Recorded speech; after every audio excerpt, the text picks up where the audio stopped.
Folks, President Trump has a war chest. And if you don't know what that means, you need to watch this video, because inside of that war chest is a $382 million strategy that could flip more congressional seats this midterm than we've seen. And the first move is already sitting in the bank. This is a midterm offensive. This is not a defensive reserve. The money's only, move number one. There's two more moves, and they reach into the fundraising system that Democrats have used and depend on. And the third, it's scheduled for action in the House today. So I want to walk you through that. I want to tell you what these three moves are, what they change, and where the hype stops and the provable advantage that President Trump has created begins. We got to start with MAGA Inc. That's the super PAC aligned with President Trump. They have $382 million in the bank as of June. Now, the Associated Press and other media outlets are calling it the largest political war chest in the country. And they're right. This organization has raised a ton of money, and they've done it because of President Trump and his activism. Okay. Now, while this PAC can't coordinate spending, with the RNC or congressional campaign committees, they can still provide a pretty distinct line of fire on the outskirts. Okay.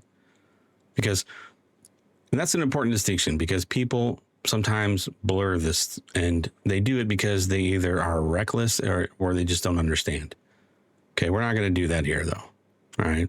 We're also not going to compile all the Republican accounts together and pretend that President Trump owns and controls one giant pile of cash, because he doesn't. But the strategic picture is powerful, even without cooking the books like the Democrats like to do. Okay. Again, three moves. Each one changes a different part of the battlefield. And like I said, move number one is building the war chest. Now, the value of $382 million is not a headline. It's a range. See, this independent group can define opponents early. They can test messaging before candidates spend their own money. They can support voter contact and force Democrats to defend themselves in districts where they expected Republicans to ignore. Now, while money doesn't guarantee a win, it does buy these candidates options. And in a midterm that's decided across dozens of separate districts, options like this will let Trump push the party to go on offense. And that's important. Now, the FEC and their official numbers make the national party gap pretty hard to ignore. Okay, through May 31st, which is their reporting period, the RNC reported $125 million in cash with no debt. Now, the DNC reported $14 million in cash and $18 in debt. Now, that's more than an 8-to-1 advantage for the RNC at a national level. And the DNC's reported debt is larger than their reported cash. That can change a lot of things, like recruiting, field staff, data collection, legal prep. Most importantly, it can change how early a party can start building the turnout operations. Now, the arithmetic gets important because the House battlefield itself is closer than many would like to say. Okay. And you can look at the NRCC and the DCCC, and you can find everything you need to know.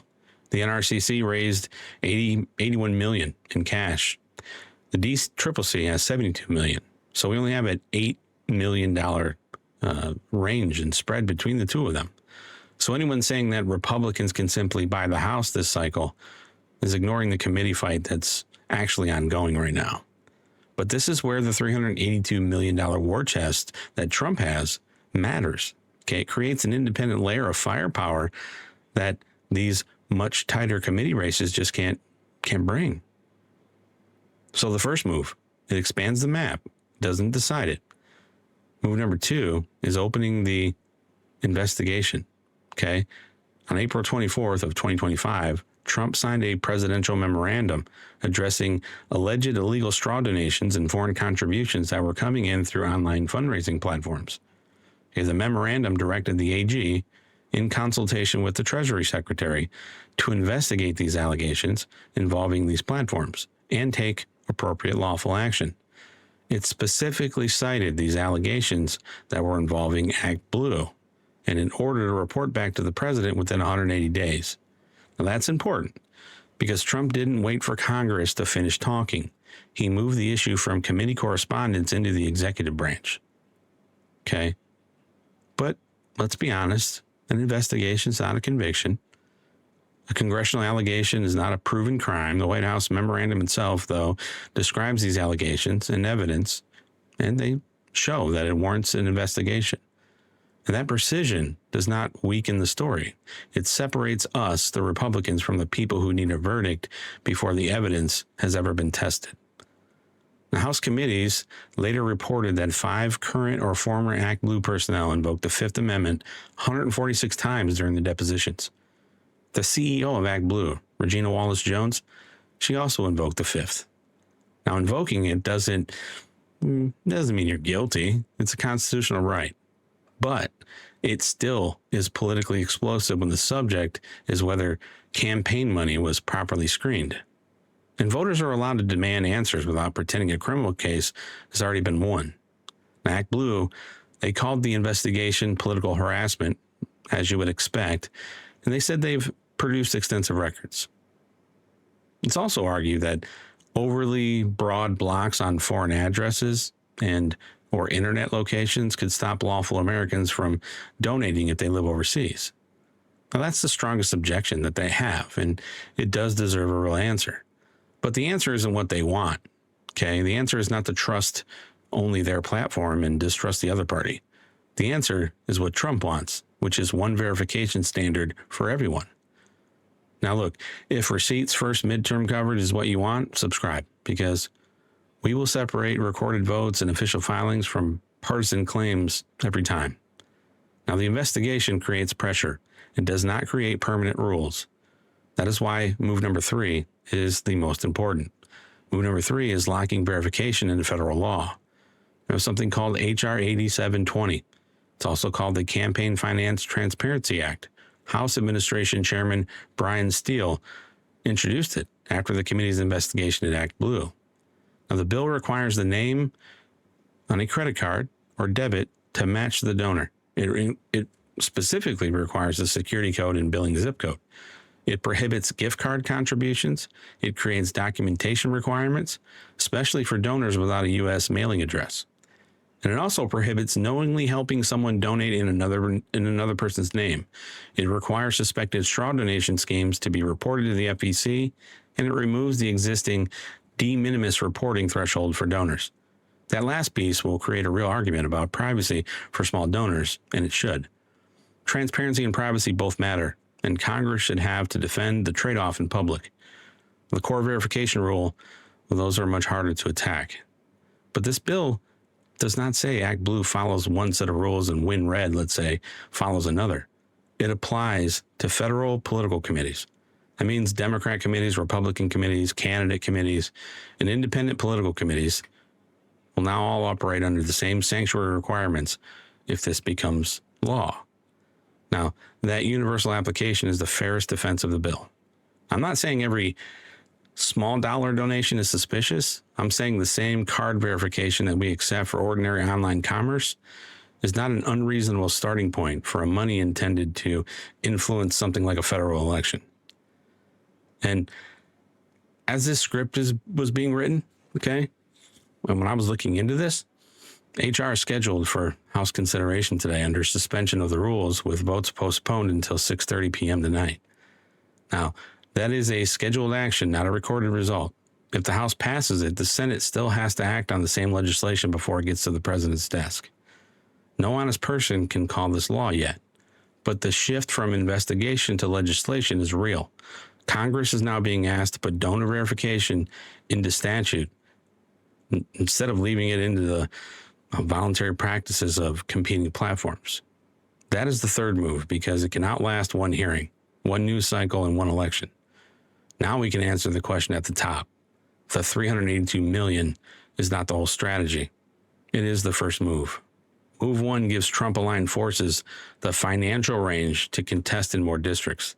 Move 2, that puts executive scrutiny on alleged weaknesses in online fundraising platforms. And move 3, that tries to replace platform discretion with a universal federal standard. Those moves do not guarantee a Republican wave, but they do set the tone for something which we call fair and balanced. Now, the economy matters, turnout matters, the presidential approval rating matters, Congress's approval rating matters, but also the final text and fate of H.R. 8720 matters. But together, they create an offensive position that the Republicans haven't had in some time. Republicans can spend from strength while forcing the fundraising system itself in a public fight over verification. Democrats now have to defend their districts, defend the practices on their platforms that powers much of their small donor operations. That itself could flip more seats because it changes where money can be deployed. It changes what districts become affordable. It also changes what side spends its time explaining the rules instead of selling its candidates. And nobody can honestly put a seat number on that today. Anyone who does is selling certainty that they don't have. What we can prove is that Trump has more than a war chest. He has a three-move position that breaches money, enforcement, and law. So people who stayed through the filings and the bill text now know the difference between a fundraising headline and an actual midterm strategy. And you guys know, I ran for Congress with Trump's endorsement, JD's endorsement.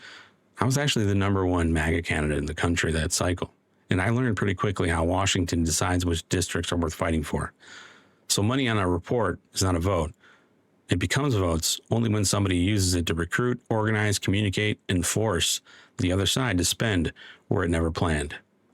Trump is not raising this kind of money to sit behind the line. Offense wins seats. Verification protects the win. Now, should every federal political committee be required to match the donor's name under the card? What do you think? I think they should. I really do. Give me everything you got in the comments below, folks. The House vote and the Senate's response are the next test of this. And if you missed any of my other breakdowns, hey, click the video because they're coming right up.